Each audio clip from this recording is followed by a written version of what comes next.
Last हमने galvanometer में जो पोर्शन डिस्कस किया था उसमें कुछ चीजें मतलब छोटी सी चीजें बाकी है। That is the current sensitivity of galvanometer, current sensitivity of galvanometer and दूसरा आएगा voltage sensitivity of galvanometer. Sensitivity मतलब क्या होता है, हम बोलते हैं कुछ पर्सनालिटी हाईली सेंसिटिव होती है, उसको थोड़ा सा भी कुछ बोल दिया ना तो भाई वो रोने लगते हैं, ठीक है। तो ऐसे हाईली सेंसिटिव कुछ पर्सनालिटी होती है, कुछ लेस सेंसिटिव होते हैं, उनको मतलब इनर्शिया वाला मामला हो गया ना। 11th में हमने बोला था कि भाई यहां से हमने कुछ मोटिवेशन दिया, कुछ डांट लगाई तो होगा क्या कि भाई कुछ में मतलब हल्की सी भी डांट लगा दे ना तो उसमें चेंज आ जाएगा, उसका इनर्शिया कम है, मतलब सेंसिटिविटी कैसी हाई है।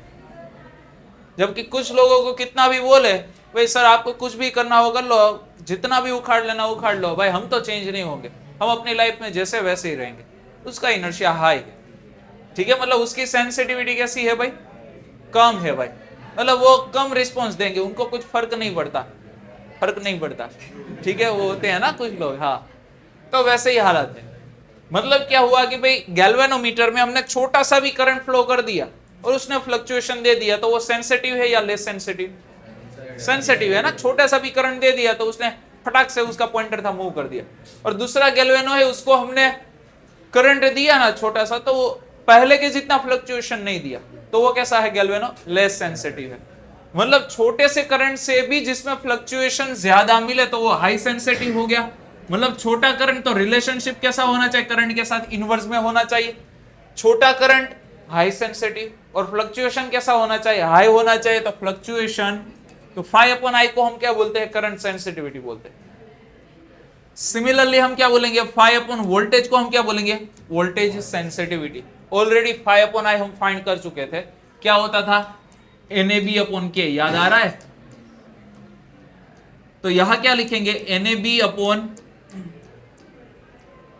उसकी जगह हम ऐसा कर देते हैं, V इज इक्वल टू क्या होता है, IR होता है ना, current into resistance, but resistance किसका आएगा, गैल्वेनो का, दैट्स व्हाई क्या लगाएंगे IG, ठीक है। तो फाई अपॉन आई क्या होता है, करंट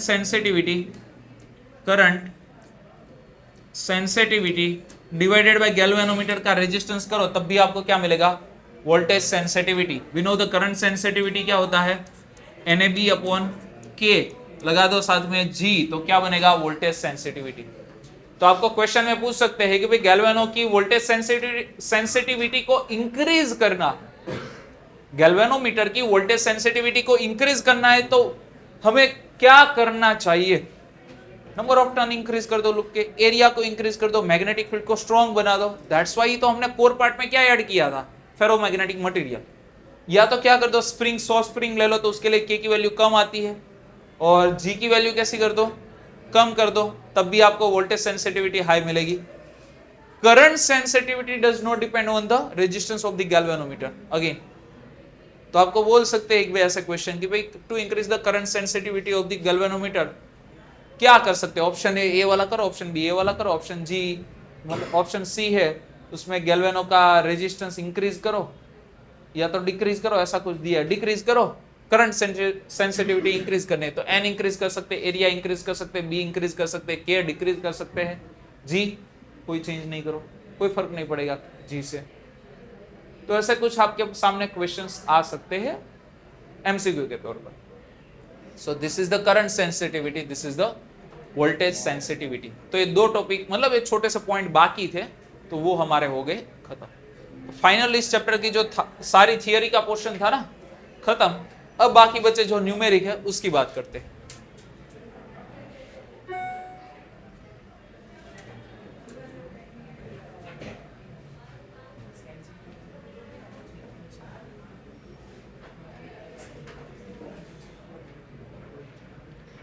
चलो जो नेक्स्ट न्यूमेरिक है ना वो सॉल्व करना है, एग्जाम्पल वाला आपको ही करना है। ऑलरेडी उस दिन मैंने वो थोड़ा सा करवा दिया था, जो एग्जाम्पल समझा रहा था, why should we have to use the shunt, shunt क्यों यूज करना चाहिए, एक वैल्यू ऑर्डर के साथ हमने समझाया था। जब शंट यूज नहीं कर रहे तो एरर 50% आ रही थी ज्यादा, और जैसे ही शंट लगाया तो ऑलमोस्ट नियर बाई चले गए थे ओरिजिनल वैल्यू से। तो वैसा ही कुछ न्यूमेरिक है आपके सामने अभी।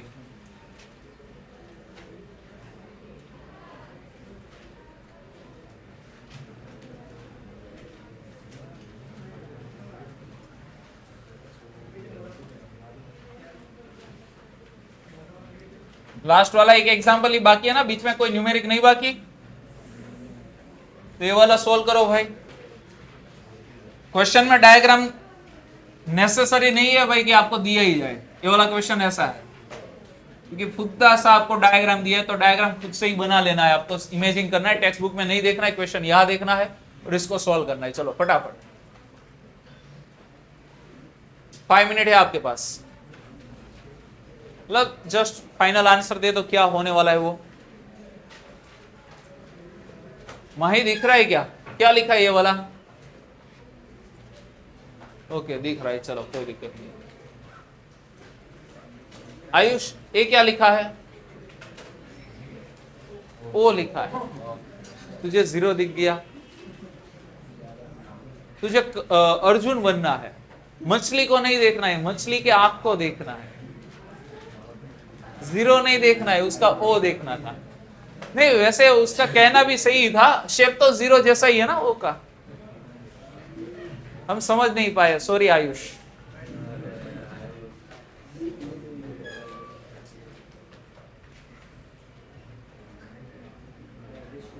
हाँ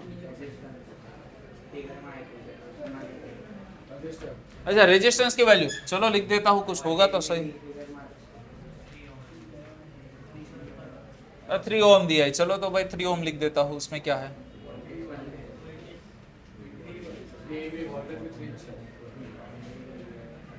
रेजिस्टेंस 3 ओम है और जो बैटरी है ना उसका वोल्टेज भी 3 वोल्ट है। बस सॉल्व करो, चलो जो सॉल्व कर देगा उसको मुफ्त की कैंडी मिलेगी, चॉकलेट। किसी का बर्थडे था तो किसी ने दे दिया था, तो वही बोल रहा हूं मुफ्त की कैंडी मिलेगी, सॉल्व कर लोगे तो। हाँ તમે ખાઓ બીજું।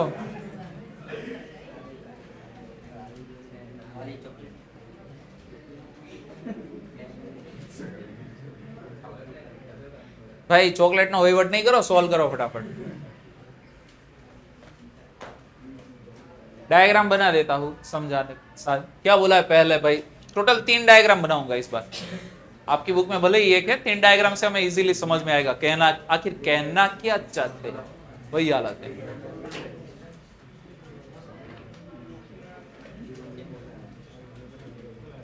બગાસુર જલ્દી ઊંઘ આવે છે? હા તો સુઈને આવતો ઘરેથી સુઈ ગયો તો भी ઊંઘ આવે છે? ખતરનાક ઊંઘ છે યાર તારી, मतलब તું જાગે ચા પીવે ને પાછો સુઈ જાય એવી તારી પર્સનાલિટી હશે। अच्छा तो जागे ज नहीं, अच्छा चा नहीं पीतो, चलो जागे कॉफी पीवे तोय पाछो सुई जाए, बोलो एटली एनी सारी। कॉफी भी नहीं पीतो तो पीवे छे शू?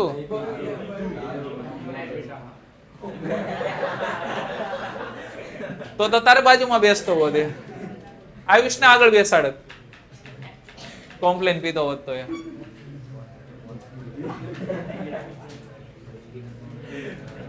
घणा लोकोने लेट समजाय।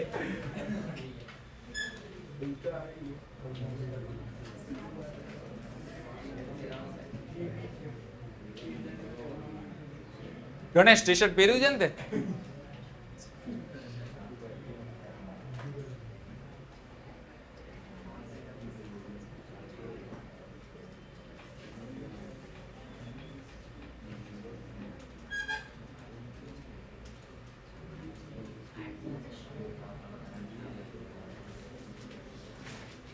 तो भाई क्वेश्चन में बोला है एक सर्किट है, the current is to be measure, what is the value of the current in the ammeter shown. तो भाई सर्किट में आपको ऐसा दिया है, देखो एक यहां लगाया रेजिस्टर, यहां लगाई है बैटरी, बैटरी का वोल्टेज कितना है भाई 3 वोल्ट, रेजिस्टर की वैल्यू कितनी है 3 ओहम, इसमें जो करंट फ्लो होगा वो कितना होगा I। तो आपको क्या बोला है what is the value of the current if the ammeter shown मतलब जो ए मीटर यूज कर रहे हैं, तो भाई मान के चलो this is the ammeter, मैं यहां लगा देता हूं, ए मीटर पहले लगाओ बाद में लगाओ उसको कुछ फर्क नहीं पड़ने वाला, ठीक है। तो ए मीटर यहां लगा है, ए मीटर जिसका रेजिस्टेंस कितना है भाई 60 ओहम है, सामने ए मीटर लगाया है, तो करंट क्या फ्लो होगा?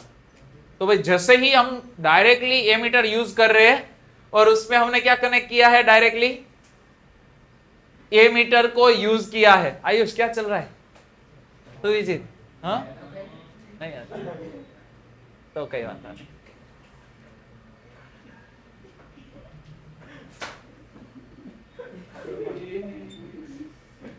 ठीक है चलो।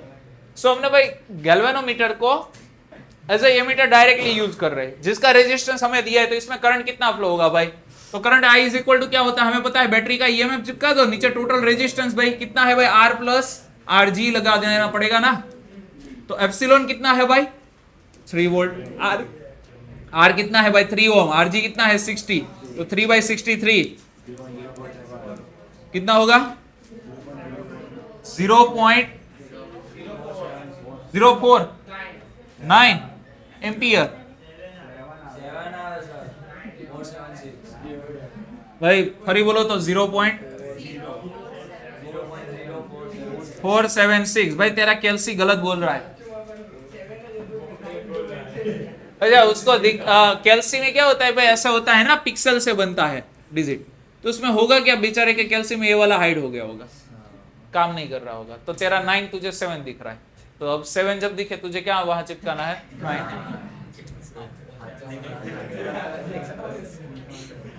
जब सच में वही आंसर आ रहा है तो उससे बेहतर एक भाई अच्छा वाला कैल्सी ले ले, तभी સિટલીજન હે સિટલીજન અજય એવું છે હા તો તારી આંખોનો પ્રોબ્લેમ છે ભાઈ સિટલીજન। चलो कोई बात नहीं, ये हो गया भाई पहला वाला मामला खत्म।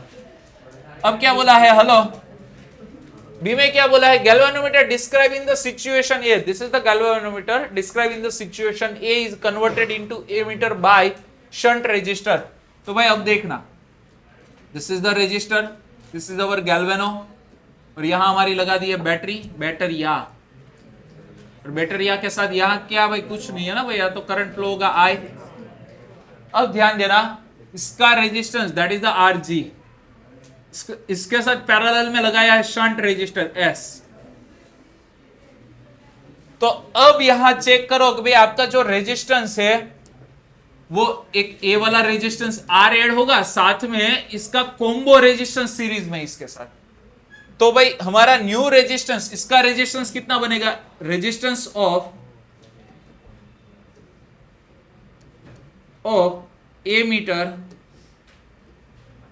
विथ शंट, शंट के साथ उसका रेजिस्टेंस क्या होगा लाले, तो वो रेजिस्टेंस हमें पता है RG प्लस क्या होगा, RG इंटू एस अपॉन क्या होगा RG प्लस एस। क्यों भाई, कौन से कॉम्बिनेशन में, दोनों पैरेलल में है, बट हमें पता है RG की वैल्यू कितनी है लाले 60, और शंट की वैल्यू कितनी बोली 0.02 ओहम, डिवाइडेड बाय RG कितना है 60 प्लस 0.02 ओहम। अब ओशन में जाके ऐसा सुसु कर दे तो उसको कुछ सॉल्टी नेचर में फर्क नहीं पड़ने वाला है, तो वैसे ही दिस इज द ओशन और ये उसका सुसु, तो उसमें जो सॉल्टिनेशन में कोई चेंज नहीं हुआ, तो इसको करो इग्नोर, इसको करो इग्नोर, क्योंकि 60 इज टू लार्ज, 60 स्वाहा, तो इसका ऑलमोस्ट आंसर आया 0.02।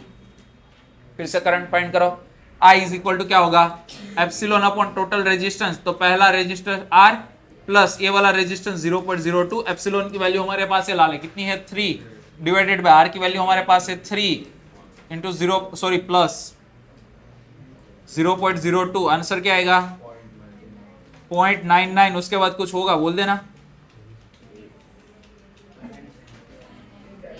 3, ओके ठीक है, तो ये वाला हमारा आंसर बना।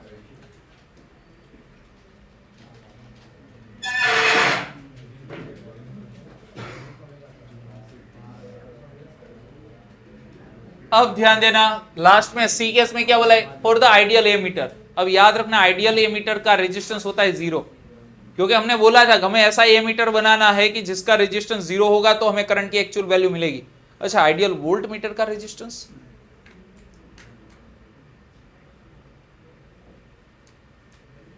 मैथमेटिकल सारी चीजें हमने बताई थी, उसमें बोला था वोल्ट मीटर का रेजिस्टेंस टू हाई होना चाहिए, दैट्स व्हाई इनफाइनाइट होता है। तो आइडियल वोल्ट मीटर का रेजिस्टेंस होता है इनफाइनाइट, आइडियल ए मीटर का रेजिस्टेंस होता है 0। ए वाली टर्म कहीं ऐड कर देना अपनी नोट्स में, ठीक है।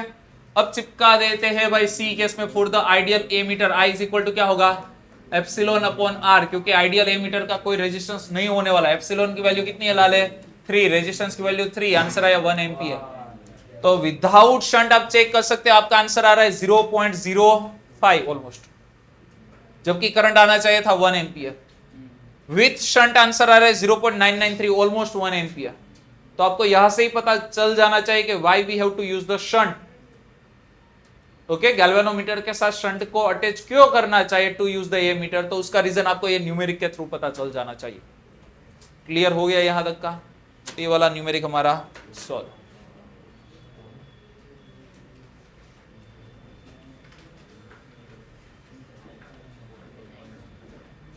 उसके बाद कौन सा भाई, अच्छा 10 एक ही बाकी है ना।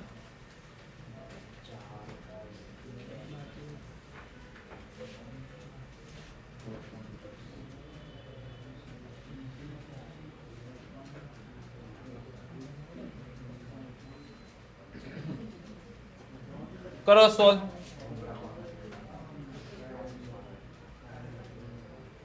चलो सॉल्व करो भाई। ऋषि न्यूमेरिक सॉल्व करो।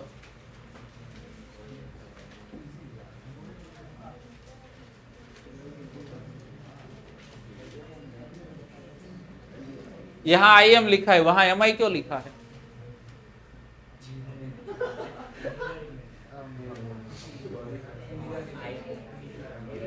मिरर इमेज बनावेली છે તો પછી આ તો અલગ કલરમાં છે, ત્યાં અલગ કલર છે।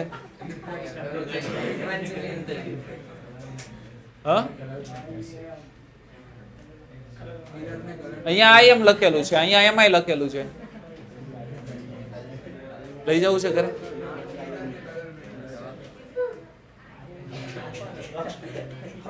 આ કોણ હતું?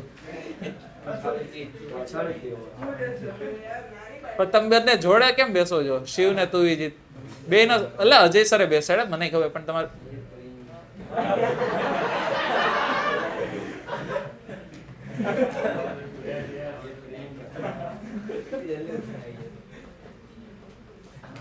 અજય સર ના કાન નથી, ધ્યાન રાખજો। આપણે આટલું સ્લો બોલતા તો બી એને સમજાઈ ગયું મારી વાત ચાલે છે કઈ, એટલે છે ને ધીમેથી બોલવાનું, કોઈ ખબર ન પડે।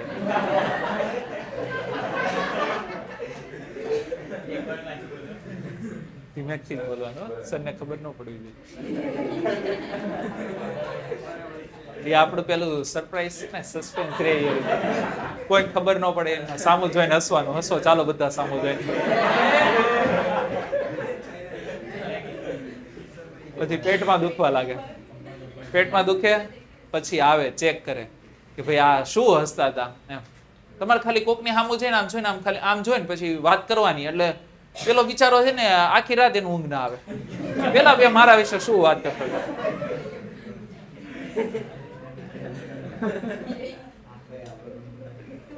એ શું વાત કરતા હતા કે ને, તારી વાત નહોતા કરતા, નહીં તમારી સામું જ જોયું હતું, તમારી જ વાત કરતા હતા। હા એવું, चलो चलो यहां ध्यान दो। अभी हो गया सोले, થઈ ગયો ને સોલ તારે? फटाफट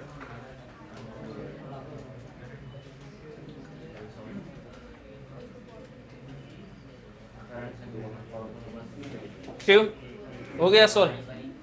तो बैठा क्यों है भाई? Current sensitivity NAB upon K, voltage sensitivity NAB upon KG।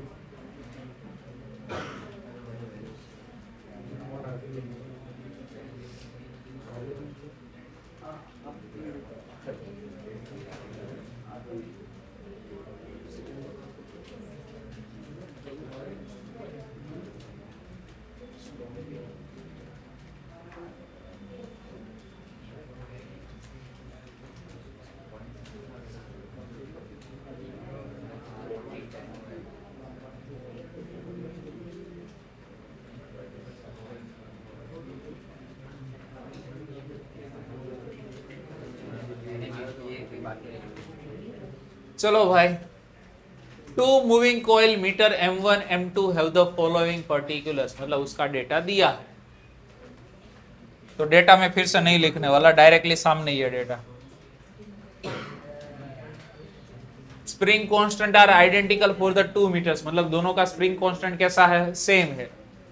तो आपको रेशियो डिटरमाइन करना है current sensitivity and the voltage sensitivity of M2 upon M1, मतलब मीटर 2 और मीटर 1 के लिए बोला है।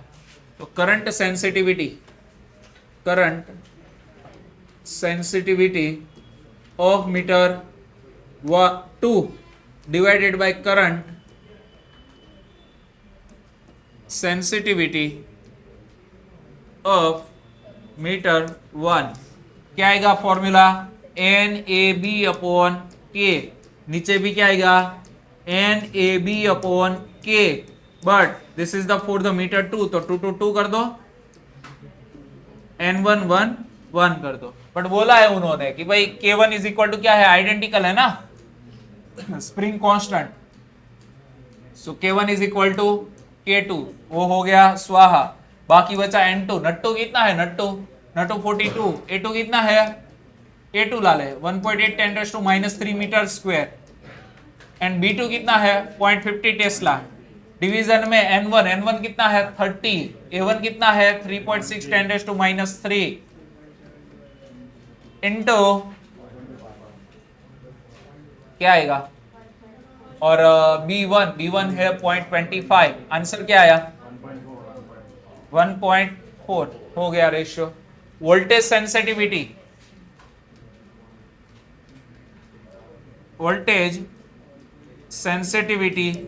Of meter 2 upon voltage sensitivity of meter 1। Okay, अभी हमने बोला था भाई करंट सेंसिटिविटी, वोल्टेज सेंसिटिविटी, या तो डायरेक्टली लिखो भाई NAB upon K, but resistance को, गैल्वेनो के रेजिस्टेंस को उन्होंने R से इंडिकेट किया। यहां भी अगेन क्या आएगा, NAB अपॉन KR, यहां सेकेंड मीटर के लिए तो 2 2 2 2, यहां फर्स्ट मीटर के लिए 1 1 1 1 हो गया। अब देखो K1 is equal to K2, तो वो तो स्वाहा हो गया, बचा कौन भाई, नट्टू A2 B2, नीचे कौन बना N1 A1 B1, डिनोमिनेटर का डिनोमिनेटर न्यूमरेटर में, R1 चला गया ऊपर, R2 आया नीचे, N2 A2 B2 N1 A1 B1, वो तो ऑलरेडी हमारे पास फाइंड करके रखा हुआ है, कितना है 1.4, R1 कितना है, R1 ला ले 10, R2 कितना है 14, आंसर आया 1, हो गया खत्म। आई थिंक ये शायद बोर्ड में एक बार आ चुका है न्यूमेरिक, 2 बार, अच्छा तो विजित को याद है 2 बार आ चुका है, क्योंकि उसने 2 बार बोर्ड की एग्जाम दी है, मतलब मॉडल पेपर के तौर पर, ऐसा नहीं बोल रहा वो भाई रिपीटर है। कई लोग होते हैं जिनको मतलब बोर्ड की एग्जाम उतनी अच्छी लगती है ना, तो बार बार रिपीट करते रहते हैं, आप कुछ भी कर लो हम पास होने ही नहीं वाले। क्यों भाई, क्योंकि हमें बोर्ड की एग्जाम का एक्सपीरियंस बहुत ज्यादा है, ठीक है। तो ऐसा कई लोगों को होता है इंटरेस्ट, तो अपने इंटरेस्ट के हिसाब से पढ़ते हैं, ठीक है। चलो, तो ये न्यूमेरिक हमारा खत्म। अब कुछ बाकी है क्या, कुछ नहीं, ओके चैप्टर खत्म। चैप्टर नंबर 5, हाँ जी शू, अच्छा एडिशनल के मैंने कुछ न्यूमेरिक बोले थे आपको, तो लास्ट 2 न्यूमेरिक एडिशनल के। अब क्वेश्चन मुझे नहीं पता है भाई,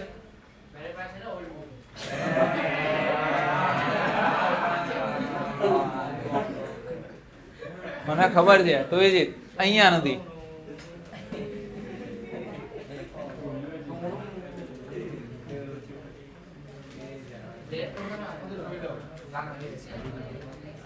देख लेते कहीं से मिल जाए तो, आ बाजू थी खुले जिल बस, हाँ मिक्सा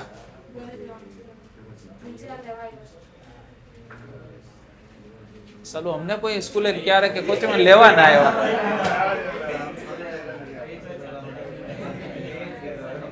एम गया ये दुख काहे खत्म नहीं होता।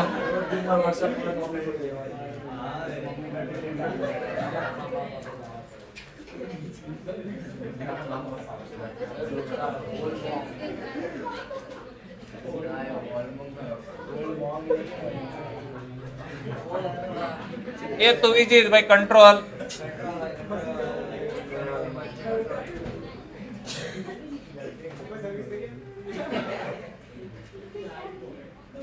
કઈ ભાઈ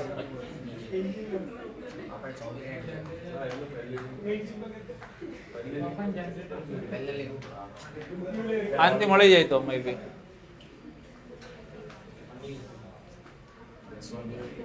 जसवंत तो पार्ट 1 हो गया पूरा पार्ट ये क्या नहीं भाई 16 पेजेस है भाई स्कैम हो गया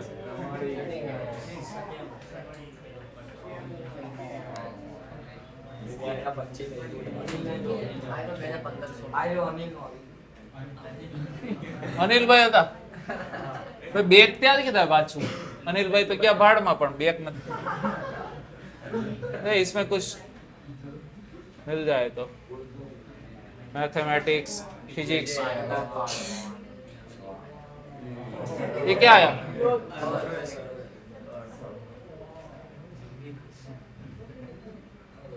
कौन सा 4th chapter normal HD high quality में ही भाई पढ़ते हैं ना एड भाई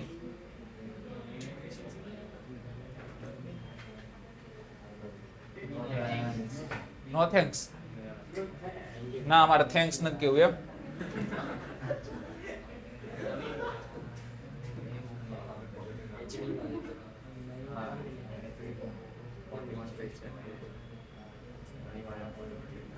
શું લાગે કાલ થશે ઓપન હા જા દો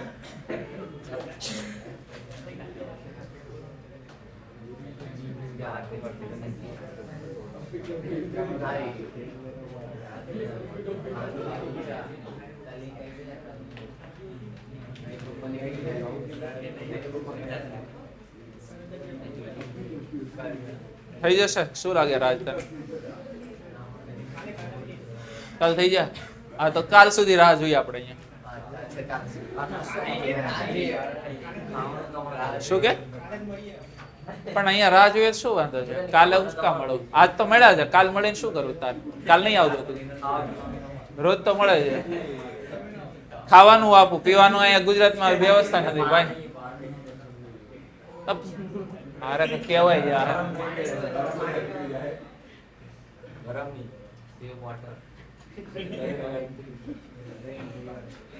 સેવ વોટર સેવ અને પાણી એમ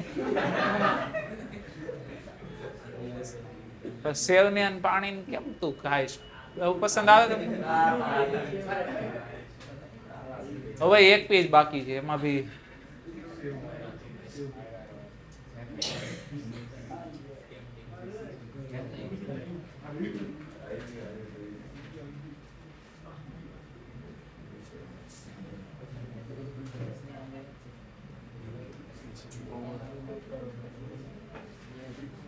चलो सॉल्व करो तो भाई घणा के खोटू लोड थयो आ બધું करो सॉल्व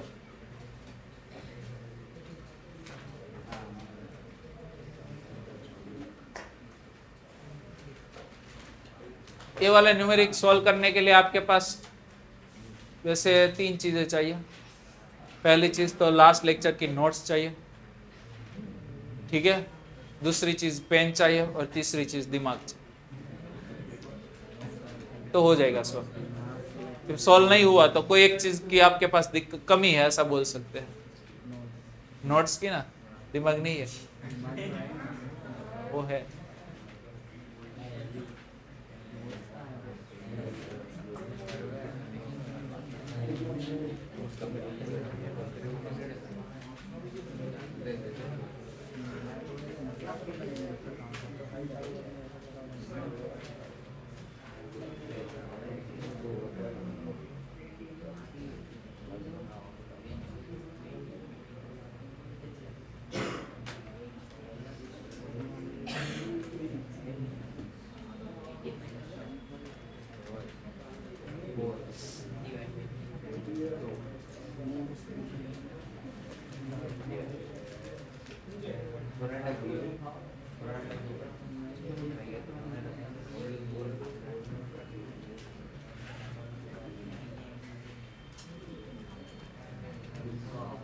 हो गया तो विजित सॉल्व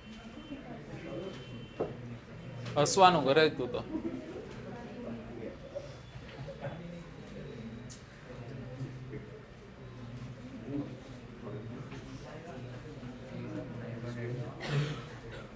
भाई पहला क्वेश्चन है गैल्वेनोमीटर के पास कोहली है कोहली कोयल कोयल हैज अ रेजिस्टेंस 12 ओम है metre shows the full scale deflection 3 milli ampere how will you convert the metre into volt meter अब 0 to 18 वोल्ट मेजर करें so this is the V हमने बोला था ना जो मैक्सिमम मेजरमेंट करने के लिए बनाना है वो हमें V और मैक्सिमम डिफ्लेक्शन कब दे रहा है 3 पे दिस इज द IG और ये G हो गया गैल्वेनोमीटर का रेजिस्टेंस वोल्ट मीटर में कन्वर्ट करना है तो सीरीज में रेजिस्टर लगाना पड़ेगा सीरीज रेजिस्टर V अपॉन क्या होगा IG माइनस G ये वाला फॉर्मूला था V की वैल्यू कितनी है भाई 18 IG की वैल्यू कितनी है 3 मिली बोले 10⁻³ माइनस 2 वेल 18 by 3 6 0 0 0 minus 12 5 9 8 8 आ गया तो पहले का आंसर खत्म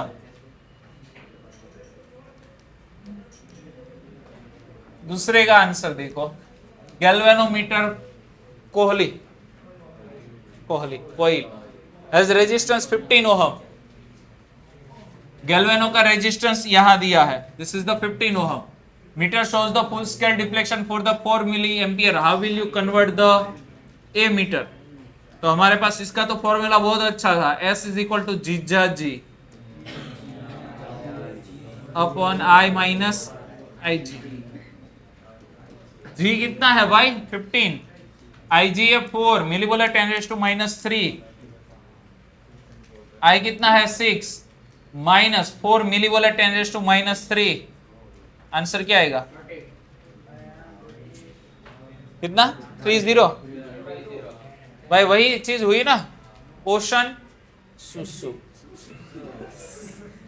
ओशन के सोल्टी नेचर के कंपेयर में इसको इग्नोर करो क्योंकि 0.004 होगा तो 15 इंटू 4 10⁻³ डिवाइड बाई 6 तो 2 यहां बचा 3 यहां बचा 3 इसको खा गया तो 5 बचा 5 2 10 आएगा ना तो विजित कुछ आंसर हाँ जी गलत है क्या मेरा कैलकुलेशन 10 10⁻³ तो विजित क्या आंसर आया था क्वेश्चन में तू गलती कर बैठा ना 6 - 4 किया था शायद तूने वही तो बोल रहा ओशन में गलती कर दी तूने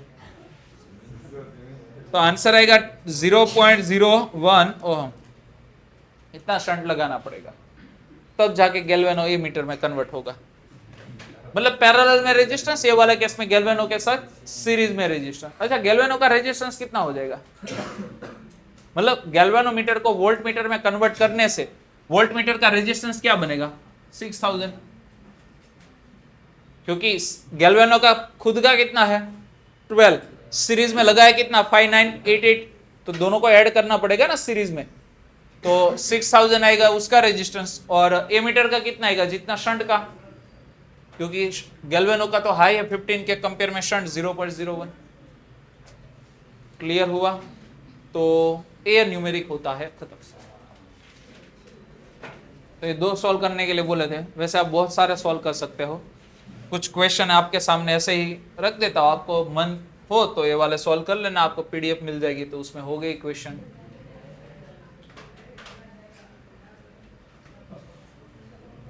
solenoid normal to its axis both wire in the solenoid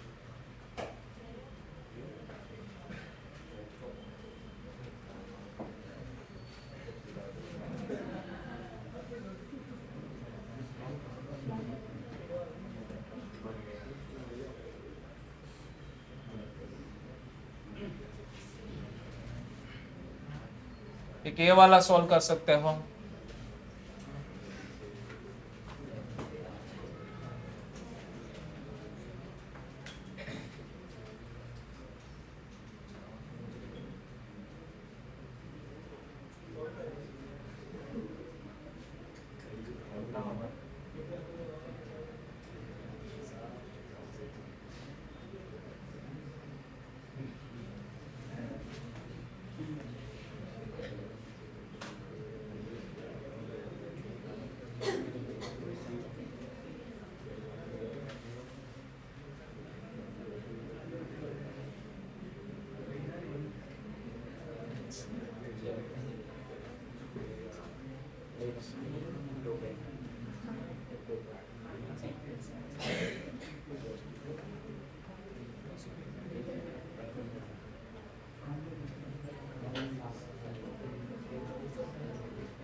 ये सारे न्यूमेरिक आप कर सकते हो। ओ नहीं, न्यूमेरिक बोल रहा हूं।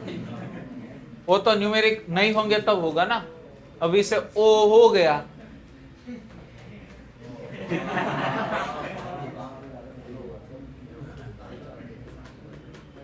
वैसे है और भी, बट 5 न्यूमेरिक अच्छे हैं। मतलब देखो ये वाला न्यूमेरिक है फोर्स के रिगार्डिंग है, करंट कैरिंग वायर के बीच का फोर्स कितना लगेगा वो है, इसमें भी फोर्स है, बट आपका इमेजिनेशन इसमें आपको मतलब कितना अच्छे से इमेजिन कर पाते वो ये वाला न्यूमेरिक समझाएगा। ये वाला आपको टॉर्क एंड फोर्स के रिगार्डिंग है, ये भी टॉर्क एंड फोर्स सेम, मतलब सारे न्यूमेरिक मतलब इजी न्यूमेरिक है। तो फाइनली चैप्टर नंबर 5 की बात करते हैं। पीडीएफ डाउनलोड कर लेते हैं साथ में, जरूरत पड़ेगी न्यूमेरिक के लिए।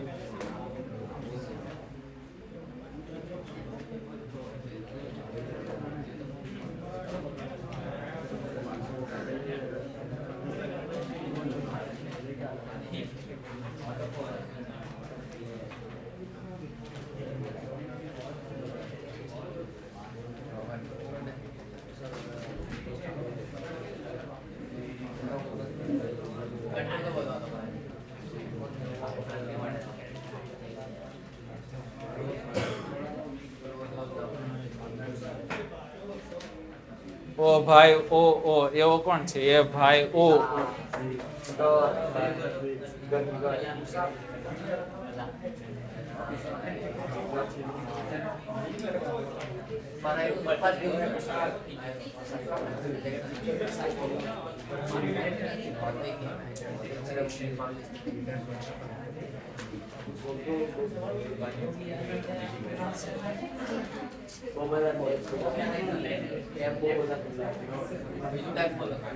क्या वो बता છે 12 ટેપ છે આપણા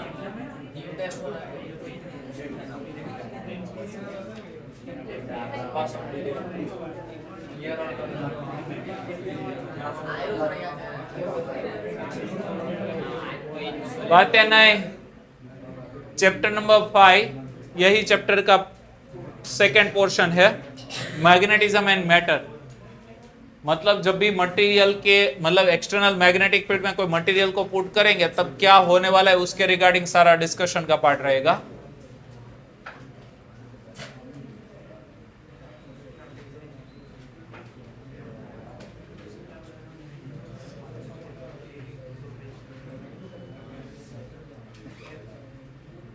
ये वीक में चैप्टर, नेक्स्ट वीक तो ये चैप्टर फाइनली खत्म हो ही जाएगा। चैप्टर 7 देन 6 स्टार्ट हो जाएगा।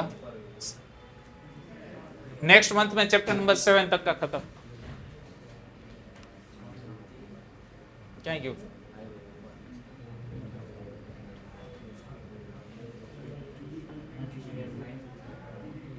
Jaswant, magnetism and matter introductory part में खास तौर पर आपको मैग्नेटिक फील्ड लाइन क्या होती है, बार मैग्नेट क्या होता है, सिलेबस में बहुत सारा पोर्शन रिड्यूस हो गया तो कुछ फॉर्मूला बेसिस पर ही हमारा डिस्कशन होने वाला है। कल हम भाई टॉर्क यहां तक का खत्म कर देंगे।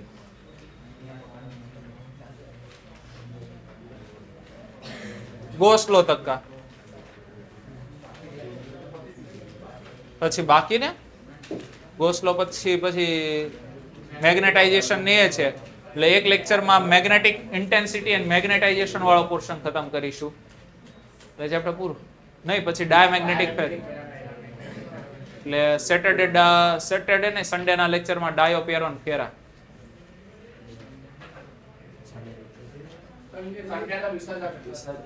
તમારું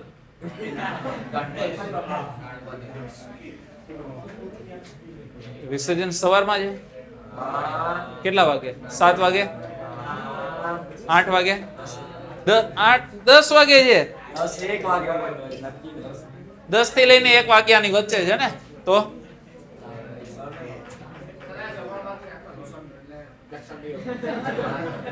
એમાં મને વેમ છે જમણવારમાં. તો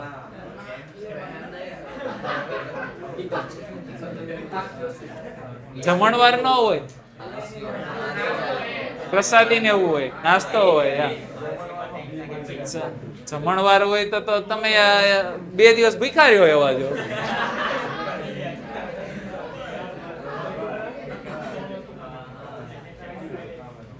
तो भाई देखो चैप्टर नंबर 5.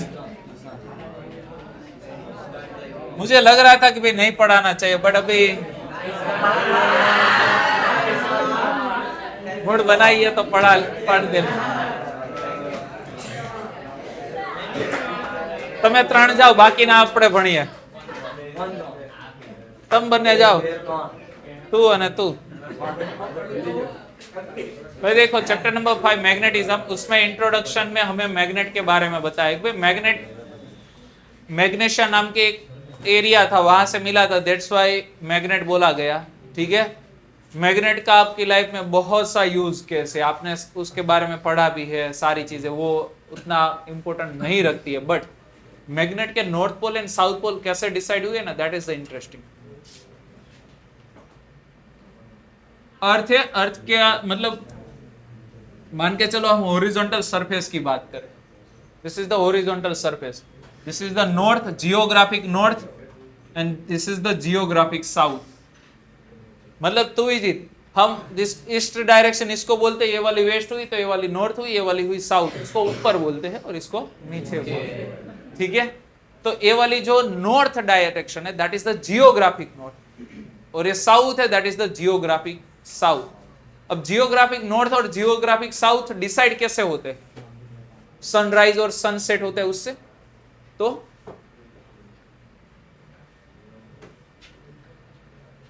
सनराइज और सनसेट से हम डायरेक्शन डिसाइड करते हैं, यस और नो? नो, क्योंकि सन की पोजीशन डिफरेंट होती है. विंटर में सन आपको थोड़ा सा इस साइड से आता हुआ दिखेगा, थोड़ा सा टेढ़ा. अभी समर सीजन के ड्यूरिंग हमें एग्जैक्टली सामने से आता हुआ निकलता हो. क्यों भाई? क्योंकि अर्थ है ना, वो अपनी एक्सिस के ऊपर 45 डिग्री पे क्या, सॉरी 45 नहीं बट 23.5 डिग्री पे क्या कर रही है? रोटेट कर रही है. तो अर्थ का शेप आप देखो ना, this is the equator, line of Capricorn, line of, यहां कैंसर होगा और कैप्रिकॉर्न लाइन. ठीक है. तो ये वाला जो लोकेशन है ना ऑलमोस्ट 23.5 है, ये वाला कितना है? 23.5 है, बट ये वाला कौन सा है? नॉर्थ है. ये वाला कौन सा है? साउथ है. तो सन की पोजीशन इसके बीच में वेरी करेगी थ्रू आउट द ईयर, क्योंकि 23.5 पे टिल्टेड है, तो अर्थ ऐसे घूमती रहेगी सन के अराउंड 23.5 टिल्ट होके. तो सन की पोजीशन हमें 23.5 साउथ से लेकर नॉर्थ के बीच में वेरी करेगी. तो हमारे लिए सनराइज यहां से भी दिखेगा, सनराइज यहां से भी दिखेगा, एग्जैक्टली सामने से. अहमदाबाद में होगा तो एग्जैक्टली सामने से दिखेगा. हम सूरत में रहते हैं तो थोड़ा सा नीचे है तो क्रॉस होगा थोड़ा सा. तो सन की पोजीशन ए वाले बैंड के बीच में कंटिन्यूअसली क्या होती है? वेरी होती है. तो हम नहीं बोलेंगे भाई सन यहां से राइज हुआ तो ईस्ट ए वाला हो गया, तो नॉर्थ इसको बोलेंगे बाद में क्या. तो याद रखना, नॉर्थ एंड साउथ डिसाइड हुए जो एक्सिस के अबाउट रोटेशन होता है किसका? अर्थ का. तो जिस एक्सिस के अबाउट रोटेशन होता है, तो ये वाला पोर्शन एक्सिस का नॉर्थ बोलेंगे, इसको बोलेंगे साउथ. बट जियोग्राफिक एक्सिस है, that's why no geographic north, geographic south. तो अब हमने क्या किया? एक बार मैग्नेट यहां लटका दिया. क्या लटका दिया? Bar magnet. अब बार मैग्नेट क्या करेगा भाई? हॉरिजॉन्टल प्लेन में ऐसे ऑसिलेट करता रहेगा. और ऑसिलेशन करेगा, कुछ देर बाद रुक जाएगा, और उसका जो एंड जियोग्राफिक नॉर्थ की डायरेक्शन में गया ना, उसको हमने बोला बार मैग्नेट का नॉर्थ पोल। और बार मैग्नेट का जो पोल जियोग्राफिक साउथ की डायरेक्शन में गया, उसको हमने क्या बोला, बार मैग्नेट का साउथ पोल।